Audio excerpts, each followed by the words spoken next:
ونصلي ونسلم على رسوله الكريم أما بعد فأعوذ بالله من الشيطان الرجيم بسم الله الرحمن الرحيم واذكر عبادنا إبراهيم وإسحاق ويعقوب أولي الأيدي والأبصار إنا أخلصناهم بخالصة ذكر الدار وإنهم عندنا لمن المصطفين الأخيار صدق الله العلي العظيم إن الله وملائكته يصلون على النبي يا أيها الذين آمنوا صلوا عليه وسلموا تسليما الصلاة والسلام عليك يا رسول الله الصلاة والسلام عليك يا نبي الله وعلى آلك وأصحابك يا حبيب الله الصلاة والسلام عليك يا نبي الله وعلى آلك وأصحابك يا نور الله رب اشرح لي صدري ويسر لي أمري واحلل عقدة من لساني يفقهوا قولي اللهم رب زدني علما نصیب چمکے ہیں فرشیوں کے کہ عرش کے چاند آ رہے ہیں نصیب چمکے ہیں فرشیوں کے کہ عرش کے چاند آ رہے ہیں جھلک سے جن کی فلک ہے روشن وہ شمس تشریف لا رہے ہیں جھلک سے جن کی فلک ہے روشن وہ شمس تشریف لا رہے ہیں زمانے بھر کا یہ قاعدہ ہے کہ جس کا کھانا اسی کا گانا تو نعمتیں جن کی کھا رہے ہیں انہی کے ہم گیت گا رہے ہیں تو نعمتیں جن کی کھا رہے ہیں انہی کے ہم گیت گا رہے ہیں پھنسا ہے بحر علم میں بیڑا پہ خدا نہ خدا سہارا اکیلا سالک ہوا مخالف ہموم دنیا ستا رہے ہیں اکیلا سالک ہوا مخالف ہموم دنیا ستا رہے ہیں میرے پیارے اور محترم اسلامی بھائی مختصر سے وقت میں انشاءاللہ ذکر کسے کہتے ہیں ذکر کا مفہوم کیا ہے صالحین کا نیک لوگوں کا ذکر کرنا اس کا ثبوت کیا ہے ہم اللہ کے نیک بندوں کی محفلیں سجاتے ہیں گیارہویں شریف ہے مختلف بزرگوں کی نیاز کرتے ہیں کریم محفلیں سجاتے ہیں ذکر اذکار کرتے ہیں میلاد شریف کرتے ہیں اسی طرح شادی کی محفل ہے ہم نے اللہ کے حبیب صلی اللہ علیہ وسلم کی یاد کے لیے محفل سجائی ہے تو آیا اس کا ذکر ہمیں کہیں قرآن میں ملتا ہے کیا اس کا ذکر کہیں حدیثوں میں ہے آیا یہ کوئی نیا کام ہے تو انشاءاللہ مختصر جو مجھے وقت دیا گیا کوشش کروں گا اس کے اندر ختم ہو جائے تو ذکر کیا ہے پہلی بات تو یہ دیکھیں آسان لفظوں میں پورا قرآن ذکر ہے اِنَّا نَحْنُ نَزَّلْنَا الذِّكْرَ وَإِنَّا لَهُ لَحَافِظُونَ اللہ نے فرمایا ہم نے یہ ذکر نازل کیا ہے ہم ہی اس کے محافظ ہیں اسی طرح اللہ نے فرمایا بل ہم فی شک من ذکری انزل علیہ الذکر من بیننا کفار کہتے تھے کیا اللہ نے یہ قرآن یہ ذکر ہم میں سے محمد پر ہی نازل کرنا تھا صلی اللہ علیہ وسلم یعنی اللہ تبارک و تعالیٰ کو کسی بڑے قبیلے کے کسی فرد کو چن لیتا معاذ اللہ کسی ہم میں سردار کو چن لیتا اللہ نے قرآن کے نازل کرنے کے لیے آپ کا انتخاب کیا اللہ نے فرمایا بل ہم فی شک من ذکری یہ میرے ذکر میں شک کر رہے ہیں یعنی میرے قرآن میں شک کرتے ہیں تو سارے کا سارا قرآن ذکر ہے یہ قرآن پاک سے ثابت ہے کہ سارا قرآن ذکر ہے اب قرآن پاک میں کس کس چیز کا ذکر ہے کون کون سی ہستیوں کا ذکر ہے شروع سے لے کر آخر تک تو گویا کہ قرآن جب پورا ذکر ہے تو جو ہستیوں کا جن نیک ہستیوں کا ذکر قرآن پاک میں آیا ان کا ذکر کرنا پھر کیا ہوگا؟ ذکر ہوگا، وہ بھی اللہ کے ذکر میں شامل ہے، وہ بھی اللہ کی یاد میں شامل ہے۔ اب سنتے ہیں اللہ نے قرآن پاک میں ہمیں کتنا حکم دیا، کس کس شخصیت کو اللہ نے یاد کیا مختصر، اور ہمیں حکم دیا، یاد کیا ساتھ حکم بھی دیا۔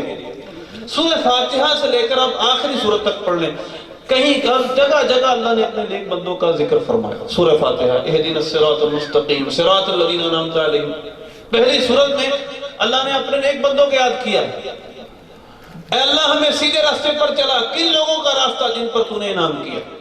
انعام یافتہ لوگ کون ہیں؟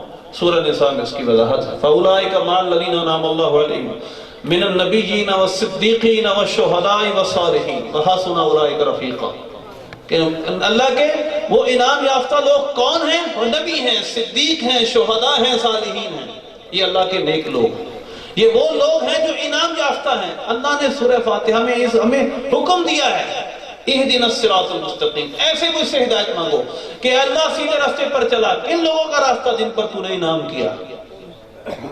اسی طرح سورہ بقرہ شروع کر لیں، الف لام میم ذالک الکتاب لا ریب فیہ ھدی للمتقین، یہ کتاب متقیوں کے لیے ہدایت ہے۔ متقی کون ہیں؟ اللہ کے نیک بندے، پرہیزگار لوگ۔ اللہ نے پھر ان کی صفات گنائی، اللہ نے صفات بیان کی، الذین یؤمنون بالغیب ویقیمون الصلاۃ ومما رزقناہم ينفقون، وہ کون ہیں جو غیب پر ایمان رکھتے ہیں، نماز قائم کرتے ہیں، ہمارے دی ہوئے روزی میں سے خرچ کرتے ہیں۔ یعنی اللہ نے پھر ان کی صفات بیان کی، پھر ان کا انعام بھی ذکر کیا، اولئک علی ھدی من ربہم واولئک هم المفلحون، یہ وہ لوگ ہیں جو اپنے رب کی طرف سے ہدایت پر ہیں اور یہی لوگ کامیاب ہیں۔ پھر سورہ آل عمران، آل عمران کا مطلب کیا؟ عمران کی آل، فیملی آف عمران۔ اب سورہ آل عمران میں اللہ تبارک و تعالیٰ نے حضرت مریم کی پیدائش کا ذکر کیا۔ حضرت مریم کی والدہ نے نظر مانی، حضرت عمران فوت ہو گئے تھے پہلے، انی نذرت لک ما فی بطنی محررا فتقبل منی، کہ جو میرے پیٹ میں ہے میں نظر مانتی ہوں، اگر یہ لڑکا ہوا تو میں بیت المقدس کے لیے اس کو وقف کر دوں گا، نظر مان لی۔ حضرت مریم کی پوری پیدائش کا ذکر ہے۔ اسی طرح سورہ آل عمران کے اندر ہی حضرت عیسیٰ علیہ السلام کا ذکر، حضرت یحییٰ علیہ السلام کی دعا جو حضرت زکریا علیہ السلام آپ کے بارے میں کرتے اس کا ذکر، حضرت مریم رضی اللہ تعالیٰ عنہ کی کرامت کا ذکر کہ آپ کے پاس بے موسمی پھل آیا کرتے تھے۔ سورہ آل عمران میں ان تمام چیزوں کا ذکر ہے، ایک لمبی فہرست ہے، لیکن میں دو صورتوں کا بالخصوص حوالہ دوں گا، سورہ مریم اور سورہ صاد۔ اللہ نے نہ صرف ان صورتوں میں اپنے پیاروں کا ذکر کیا بلکہ حکم بھی دیا، یاد کرو یاد کرو، کاف ہا یا عین صاد، ذکر رحمت ربک عبدہ زکریا اذ نادى ربہ نداء خفیا قال رب انی وہن العظم منی واشتعل الرأس شیبا ولم اکن بدعائک رب شقیا۔ سبحان اللہ۔ اللہ نے فرمایا کہ یہ ذکر رحمت ربک عبدہ زکریا، یہ کیا ہے؟ یہ اللہ کی اس رحمت کا ذکر ہے جو اس نے اپنے بندے خاص حضرت زکریا پر کی۔ سبحان اللہ۔ نعرہ تکبیر، نعرہ رسالت، نعرہ رسالت، نعرہ رسالت۔ اذ نادى ربہ نداء خفیا، جب اللہ کی بارگاہ میں گڑ گڑایا خفیہ طور پہ، اللہ کی بارگاہ سے عرض کی، یا اللہ میرے بال سفید ہو چکے ہیں، میری ہڈیاں کمزور ہو چکی ہیں، مجھے ایسا بیٹا دے جو میرا بھی وارث ہو، آل یعقوب کا بھی وارث ہو۔ حضرت یحییٰ علیہ السلام کا ذکر، پھر ان کی پیدائش کا پورا واقعہ اس پہلے رکوع میں آیا۔ دوسرا رکوع شروع ہوتا اللہ فرماتا ہے وَاذْكُرْ فِي الْكِتَابِ مریم، مریم کو کتاب میں یاد کرو۔ پہلے ذکر خود کیا، اب اپنے ایک ولیہ کو یاد کرنے کا حکم دیا، وَاذْكُرْ فِي الْكِتَابِ مریم، مریم کو کتاب میں یاد کرو، اِذِ انْتَبَذَتْ مِنْ أَهْلِهَا مَكَانًا شَرْقِيًّا، یہاں سے حضرت عیسیٰ علیہ السلام کی کا مولود اللہ نے بیان کیا، آپ کی ولادت کا ذکر کیا، یہاں ان کا میلاد اللہ نے بیان کیا کہ جب حضرت مریم رضی اللہ تعالیٰ عنہ ایک کنارے شرقی کنارے پر گئی، وہاں حضرت جبریل علیہ السلام آپ کے پاس آئے، انہوں نے پھونک ماری اور آپ کے مبارک شکم میں حضرت عیسیٰ علیہ السلام تشریف لے آئے، پورا ذکر۔ پھر حضرت مریم رضی اللہ تعالیٰ کا اللہ نے پورا ذکر کیا، حضرت عیسیٰ علیہ السلام کا، ان کی ولادت کا ذکر ہوا۔ پھر اللہ نے اگلے رکوع میں فرمایا وَاذْكُرْ فِي الْكِتَابِ ابراہیم انہو کان صدیقا انہو کان رسولا نبیا، کتاب میں ابراہیم کو یاد کرو، وہ رسول بھی تھے، نبی بھی تھے۔ اللہ نے صفات بھی بیان کی. وَاذْكُرْ فِي الْكِتَابِ ابراہیم, ابراہیم کو کتاب میں یاد کرو. اگلے رکوع میں اللہ نے فرمایا وَاذْكُرْ فِي الْكِتَابِ مُوسَىٰ إِنَّهُ كَانَ صَادِقَ الْوَعْدِ وَكَانَ رَسُولًا نَبِيًّا. اے میرے پیارے حبیب موسیٰ کو یاد کیجئے. پھر اللہ نے فرمایا وَاذْكُرْ فِي الْكِتَابِ اسماعیل إِنَّهُ كَانَ صَادِقَ الْوَعْدِ. اے میرے حبیب اسماعیل کو یاد کیجئے, وہ وعدے کے بڑے سچے تھے, وعدہ بڑا پورا کیا کرتے تھے. وَاذْكُرْ فِي الْكِتَابِ ادریس إِنَّهُ كَانَ صِدِّيقًا نَبِيًّا. اے میرے پیارے حبیب ادریس کو یاد کیجئے, وہ سچے نبی تھے. ان تمام شخصیتوں کا اللہ نے ذکر کرنے کا حکم دیا, ذکر کیا بھی, ذکر کا حکم بھی دیا. تو اللہ تبارک و تعالیٰ کا کلام تو اللہ کے نیک بندوں کے ذکر سے بھرا ہوا ہے, مملوء ہے. تو لہذا یہ کیسے ہو سکتا ہے ہم اللہ کے نیک بندوں کا ذکر کریں, اللہ کی رحمت نہ اترے؟ تو غیر اللہ کا ذکر کیسے ہو؟ اللہ تو اس کو نعرہ تکبیر, نعرہ رسالت, نعرہ رسالت. سورہ سعد پڑھ لیں. سورہ سعد کے اندر اللہ فرماتا ہے وَاذْكُرْ عَبْدَنَا دَاوُودَ ذَا الْأَيْدِ إِنَّهُ أَوَّابٌ إِنَّا سَخَّرْنَا الْجِبَالَ مَعَهُ يُسَبِّحْنَ بِالْعَشِيِّ وَالْإِشْرَاقِ وَالطَّيْرَ مَحْشُورًا كُلٌّ لَهُ أَوَّابٌ وَشَدَّدْنَا مُلْكَهُ وَآتَيْنَاهُ الْحِكْمَةَ وَفَصْلَ الْخِطَابِ. اللہ نے صفات کی ذکر کی. میرے بندے داؤد کو یاد کیجئے, وہ بڑی قوت والے تھے, وہ بڑا رجوع کرنے والے تھے اللہ کی بارگاہ میں. ہم نے ان کے ساتھ پہاڑوں کو مسخر کر دیا, پہاڑوں کے ساتھ ملا دیا تھا. صبح و شام آپ کے ساتھ مل کر اللہ کی تسبیح بیان کرتے تھے. ہم نے ان کو قوتیں بخشی ہیں, فصل خطاب عطا کیا ہے, ایسا خطاب عطا کیا ہے جو حق و باطل میں فاصلہ کر دیتا تھا. اللہ نے ان تمام, آگے پھر آپ کے واقعے کا ذکر کیا. ان تمام چیزوں کو پھر آگے اللہ تبارک و تعالیٰ نے ایک نعمت کا ذکر کیا. وَهَبْنَا لِدَاوُودَ سُلَيْمَانَ نِعْمَ الْعَبْدُ إِنَّهُ كَانَ أَوَّابًا. پھر ہم نے داؤد کو سلیمان عطا کیے. کتنے اچھے بندے, نعم العبد, کتنے اچھے بندے تھے. یعنی مطلب یہ ہے کہ آپ کی کوئی اگر تعریف کرے, کوئی تیسرا بندہ آپ کی تعریف کرے کسی بندے کے سامنے, آپ کو کتنا اچھا لگتا ہے. ہو سکتا ہے کہ میری کو جو تعریف کی جا رہی تھی یہاں پر, ہو سکتا ہے کہ میرے باطنی واقعات سے, میرے باطنی معاملات سے, حقیقتوں سے واقف ہی نہ ہو, میرے حسن ظن کے طور پر میری تعریف کرتے رہیں. لیکن اگر وہ رب تعریف کرے جو علیم بذات الصدور ہے, جو دلوں کی بات جانتا ہے. نعرہ تکبیر, نعرہ رسالت, یا رسول اللہ, نعرہ تحقیق, حق چاریا. وَلَقَدْ خَلَقْنَا الْإِنسَانَ وَنَعْلَمُ مَا تُوَسْوِسُ بِهِ نَفْسُهُ. جو فرمائے ہم نے انسان کو پیدا کیا ہے, ہم جانتے ہیں جو اس کے سینوں میں وسوسے آتے ہیں. وہ رب اگر کسی کے بندے کے بارے میں فرمائے نعم العبد, وہ کتنا اچھا بندہ تھا, إِنَّهُ كَانَ أَوَّابًا. اب بتائیں کہ اللہ نے اپنے نیک بندوں کی شان خود بیان کی ہے. شان بیان کرنے سے پہلے یہ بھی بتایا ہے ان کو تم بھی یاد کرو. پھر اللہ نے فرمایا وَاذْكُرْ عَبْدَنَا أَيُّوبَ, میرے بندے ایوب کو یاد کرو. پھر ان کا واقعہ ذکر کیا. اس کے بعد فرمایا وَاذْكُرْ عِبَادَنَا إِبْرَاهِيمَ وَإِسْحَاقَ وَيَعْقُوبَ أُولُو الْأَيْدِي وَالْأَبْصَارِ إِنَّا خَلَصْنَاهُمْ بِخَالِصَةٍ ذِكْرَ الدَّارِ. ہمارے بندوں کو یاد کیجئے. کون ہمارے بندے؟ ابراہیم و اسحاق و یعقوب علیہ السلام. وہ بڑے طاقت والے تھے, اولو الایدی, بڑی طاقت والے, بڑی پاور والے تھے. اللہ نے ان کو بڑے اختیارات سے نوازا تھا. والابصار, بڑے علم والے تھے. اِنَّا خَلَصْنَاهُمْ بِخَالِصَةٍ ذِكْرَ الدَّارِ. ہم نے ان کو چن لیا تھا آخرت کے ذکر کے لیے. ان کا ذکر صرف آخرت کا ذکر تھا, ان کی یاد صرف آخرت کی یاد تھی. ان کا جو عمل تھا صرف آخرت کے لیے تھا. انہوں نے دنیا کے لیے سب کچھ چھوڑ دیا. ایسا چھوڑا. اللہ تبارک و تعالیٰ کیسی تعریف فرماتا ہے سورہ بقرہ میں وَإِذِ ابْتَلَىٰ إِبْرَاهِيمَ رَبُّهُ بِكَلِمَاتٍ فَأَتَمَّهُنَّ. جب ابراہیم کو اس کے رب نے آزمایا, ابراہیم علیہ السلام کو اس کے رب نے آزمایا کچھ کلمات سے, کچھ آزمائشیں ڈالی. فَأَتَمَّهُنَّ, ابراہیم نے ساری کی ساری آزمائشیں پوری کر دی. اس طرح اللہ تبارک و تعالیٰ نے کو قوتیں بھی, طاقتیں بھی دی, آزمائشیں کی, پورے سچے ثابت ہوئے. اِنَّا خَلَصْنَاهُمْ بِخَالِصَةٍ ذِكْرَ الدَّارِ. ان کو ہم نے خالص کر دیا تھا, ان کو ہم نے بالکل صاف کر دیا تھا, پیوریفائی کر دیا تھا. یہ صرف ایک ذکر کرتے تھے. ان کے دماغ میں, ان کے دلوں میں ایک ہی یاد تھی, وہ آخرت کی یاد تھی. یہ آدمی بھی کود گئے, یہ اپنا ملک بھی چھوڑ گئے, یہ اتنے بڑے نمرود کی سلطنت سے مقابلہ کرنے کے لیے بھی تیار ہو گئے, صرف اس لیے کہ یہ جانتے تھے ہم نے اللہ کے حضور حاضر ہونا ہے. اس کے بعد اللہ فرماتا ہے وَاذْكُرْ عَبْدَنَا وَإِنَّهُمْ عِنْدَنَا لَمِنَ الْمُصْطَفَيْنَ الْأَخْيَارِ. سبحان اللہ. اللہ فرماتا ہے یہ وہ لوگ تھے المصطفین, چنے ہوئے لوگ تھے. ان کو ہم نے چن لیا تھا. الاخیار, یہ بہترین لوگ تھے, بڑے عمدہ لوگ تھے. رب فرماتا ہے یہ بہترین لوگ تھے. اگر آج کو کہے رب کے سامنے سب برابر ہیں تو وہ قرآن پاک کی تعلیمات کے مطابق بات کر رہا ہے. اگر کہے رب کی بارگاہ میں سب ہمارے جیسے ہیں اب تو فرماتا وَإِنَّهُمْ عِنْدَنَا لَمِنَ الْمُصْطَفَيْنَ الْأَخْيَارِ، وہ ہمارے ہاں چنے ہوئے بندے تھے، بہترین لوگ تھے. ہمیں کوئی اس طرح کہہ سکتا ہے؟ ہمارے بارے میں کیا ہم خود جانتے ہم کیا ہیں؟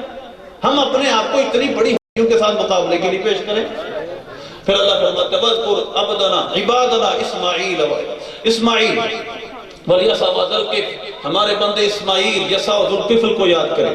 کُلُّ مِنَ الْأَخْيَارِ، یہ سب چنے ہوئے لوگ تھے. پھر اللہ فرماتا ہے ہذا ذکر، یہ ذکر ہے، یہ ذکر ہے.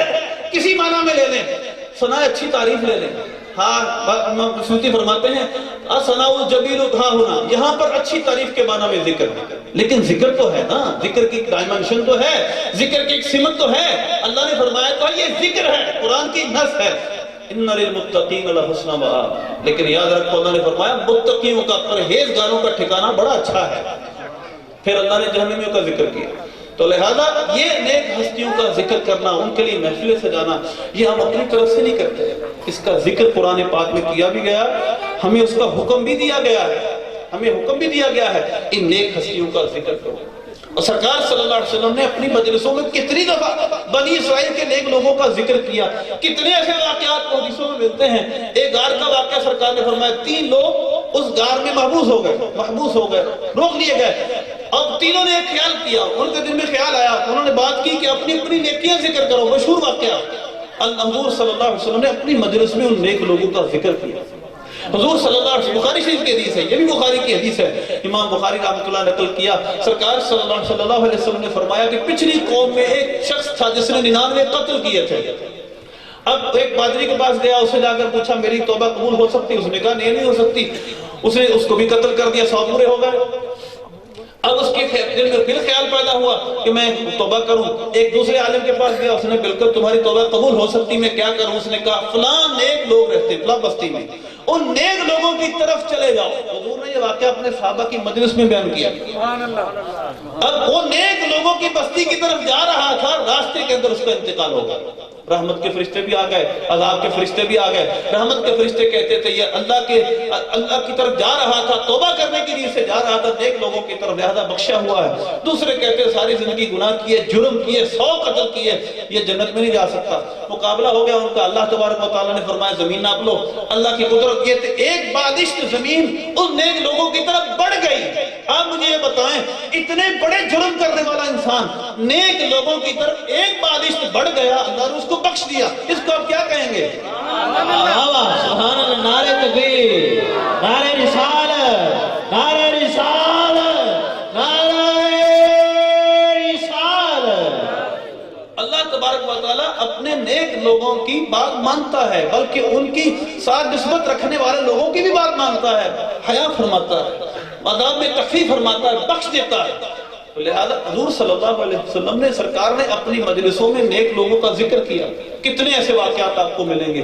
تو لہذا یہ جو ہم ذکر کرتے ہیں، محفل سجاتے ہیں سرکار غوث پاک کی، داتا صاحب کی، خواجہ اجمیر رحمۃ اللہ علیہ کی، اسی طرح سرکار صلی اللہ علیہ وسلم کی محفل سجاتے ہیں. یہ اپنی طرف سے نہیں کرتے، یہ صحابہ کا بھی معمول تھا، حضور کا بھی معمول تھا، قرآن کا بھی حکم ہے، مطلوب ہے. تو لہذا یہ ذکر حق ہے، یہ اللہ کا ہی ذکر ہے، کوئی غیر ذکر نہیں. جب ہم کسی نیک بندے کا ذکر کرتے کیوں کرتے ہیں؟ اللہ کا برگزیدہ ہے، اللہ کے انعام اس پہ ہوئے، اللہ کی تجلیات کا مرکز ہے. وہ اللہ کا نیک بندہ تھا، اللہ نے حکم دی اس پہ عمل کرتا تھا، جس سے اللہ نے منع کیا اس سے رکتا تھا، متقی تھا، پرہیزگار تھا. یہی وجہ ہے نا. تو صرف اللہ، یہ بھی کس لیے؟ اللہ کے لیے. بہت واقعات ہیں. سرکار غوث پاک کے واقعات، وقت نہیں ہمارے پاس، مختصر انداز میں بیان کروں گا. اس میں ایک سبق بھی ہمارے، ذکر بھی ہے اور ایک سبق بھی ہے. بہجت الاسرار میں یہ واقعہ لکھا ہے، عبداللہ آپ کے ساتھ پڑھنے والے، آپ کے ساتھ پڑھتے تھے، چھوٹی عمر تھی سرکار غوث پاک کی. ایک آپ کے ساتھ پڑھنے والا تھا ابن سقا، ایک ساتھ آپ پڑھتے تھے عبداللہ. اب یہ تینوں مدرسے سے نکلے کہ ایک شخص تھا جس کو غوث کہا جاتا، اس زمانے کے جو غوث کے منصب فائز تھے، ان کی یہ کرامت تھی، جب چاہتے تھے غائب ہو جاتے تھے، جب چاہتے تھے حاضر ہو جاتے تھے. اب یہ تینوں ان کی زیارت کے لیے نکلے. راستے کے اندر اب نیتوں کا اظہار کرنے لگے. کیوں نہیں جا رہے؟ نیت کیا ہماری؟ ابو عبداللہ کہنے لگا، ابن سقا کہنے لگا ایسا سوال کروں گا لاجواب کر دوں گا، یعنی میں کوئی سوال پوچھوں گا ایسا سوال ہوگا وہ لاجواب ہو جائیں گے، لاجواب کر دوں گا، یعنی آزمائش کے لیے سے جا رہا تھا۔ عبدالراوی وہ کہتے ہیں کہ میں نے کہا کہ میں تو سوال پوچھوں گا اور دیکھوں گا کیا جواب دیتے ہیں، آزماؤں گا، امتحان نہیں مانگتا۔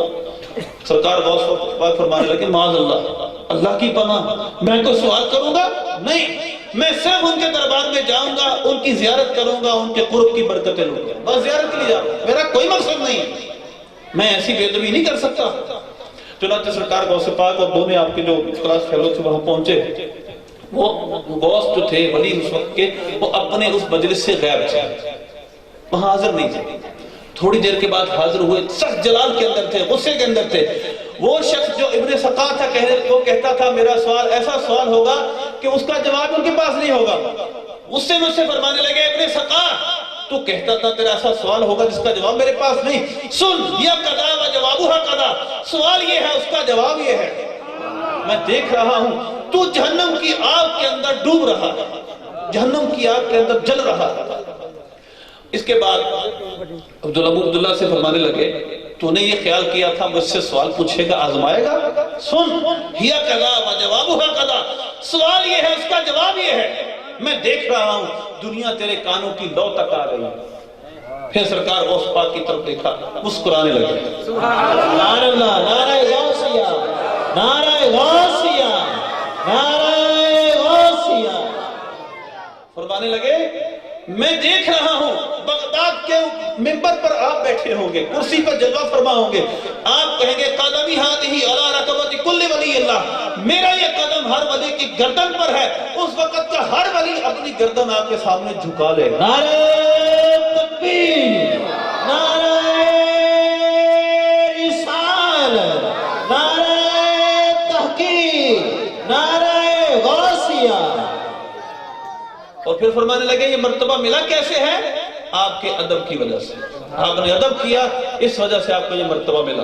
تو ایک تو نیک بندوں کا ذکر کرنا، ان کا ادب دل میں رکھنا، یہ بہت ضروری ہے، ادب کے بغیر اور محبت کے بغیر کچھ ملتا نہیں، محبت اور ادب بہت ضروری ہے، اس کے بغیر ہمارے دین کا مطلوب بھی محبت ہے۔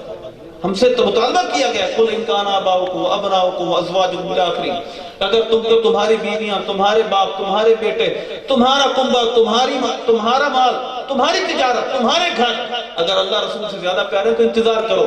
ہمیں یہ بھی مطلوب، ہم سے یہ بھی مطالبہ کیا گیا ہے ہم ادب کریں، ہم سے یہ بھی مطالبہ ہے ہم ادب کریں، ہم سے یہ بھی مطالبہ ہے محبت کریں۔ ادب کا مطالبہ اللہ فرماتا ہے لا ترفعوا اصواتکم فوق صوت النبی، میری نبی کی اپنی آواز بھی اونچی نہیں کرنی، لا تقدموا بین یدی اللہ ورسولہ، اے ایمان والو میرے نبی سے آگے نہیں بڑھنا۔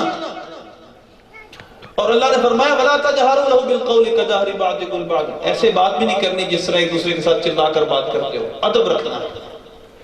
پھر اللہ نے فرمایا یہ جو ایسا کریں گے ان تحبط اعمالکم وانتم لا تشعرون، ان کے اعمال تباہ ہو جائیں گے، ان کو پتہ تک نہیں ہوگا۔ تو لہذا ہمیں محبت کا بھی حکم ہے، ادب کا بھی حکم ہے، اور لہذا اگر ان میں سے ایک بھی کم ہے، محبت کم ہے، ادب کم ہے، تو پھر ایمان کامل نہیں۔ تو لہذا اللہ کے اس حبیب کی یاد کی ہم نے محفل سجائی ہے، وسیم بھائی علامہ وسیم صاحب کا یہ آج خوشی کا موقع ہے، بڑی سعادت کی بات ہے۔ اللہ کے نیک بندے سرکار کے سچے امتی ہمہ وقت سرکار کو یاد رکھتے تھے، رکھتے ہیں۔ وہ کیسا امتی ہے جو خوشی میں اپنے حبیب کو بھول جائے، جو کہیں رب حبلی امتی، اے رب میری امت میرے حوالے کر دے، مجھے ہبہ کر دے۔ اب جب ہبہ ہو جائے گی تو جیسے چاہے معاملہ کریں، اچھا ہی کریں گے نا۔ تو لہذا سرکار صلی اللہ علیہ وسلم جب ہمارے بارے میں اتنا کوڑیں، ہمارے لیے روئیں، راتوں کو جاگیں، اللہ کی بارگاہ میں ہمارے لیے سفارش کی دعا کریں۔ سرکار فرماتے ہیں صلی اللہ علیہ وسلم اللہ نے مجھے اختیار دیا کہ میں شفاعت اختیار کر لوں یا میری آدھی امت بخشی جائے، مجھے اختیار دیا گیا، ابو داؤد شریف کی حدیث ہے، مجھے اختیار دیا گیا چاہوں تو میں آدھی امت بخشا دوں، اللہ نے مجھے اختیار دیا آدھی امت آپ کی بخش دی جائے، یا دوسرا اختیار یہ ہے کہ آپ شفاعت لے لیں، میں نے شفاعت کو اختیار کیا۔ اور وجہ یہ ہے کہ شفاعت عام ہوگی، تم سمجھتے ہو شفاعت ایک لوگوں کی ہوگی، نہیں، شفاعت ہوگی گناہوں میں لتھڑے ہوئے لوگوں کی، المتلبسین الخطائین، جو گناہوں میں لتھڑے ہوئے لوگ ہوں گے شفاعت ان کی ہوگی۔ لہذا حضور نے شفاعت اختیار کی، کیوں؟ ہماری خیر خواہی کے لیے، ہم سب کو سب سے بڑی مصیبت سے نجات دینے کے لیے، اور ہم اپنی چھوٹی سی خوشی کے موقع پر اس ذات کو بھول رہے ہیں جو نہ بھولا ہم غریبوں کو رضا، یاد اس کی اپنی عادت کیجئے۔ شفا شریف کی ایک روایت سناتا ہوں آخر۔ ایک عورت تھی غزوہ احد میں، اس کا باپ، بیٹا، شوہر شہید ہو گئے۔ یہی سارے ہوتے ہیں دنیا میں، باپ، بیٹا، شوہر، یہی سارے ہیں دنیا میں انسان کے ظاہری اعتبار سے۔ اس کی یہ تینوں شہید ہو گئے، لیکن پھر بھی صحابہ سے پوچھتی ہے حضور کیسے ہیں؟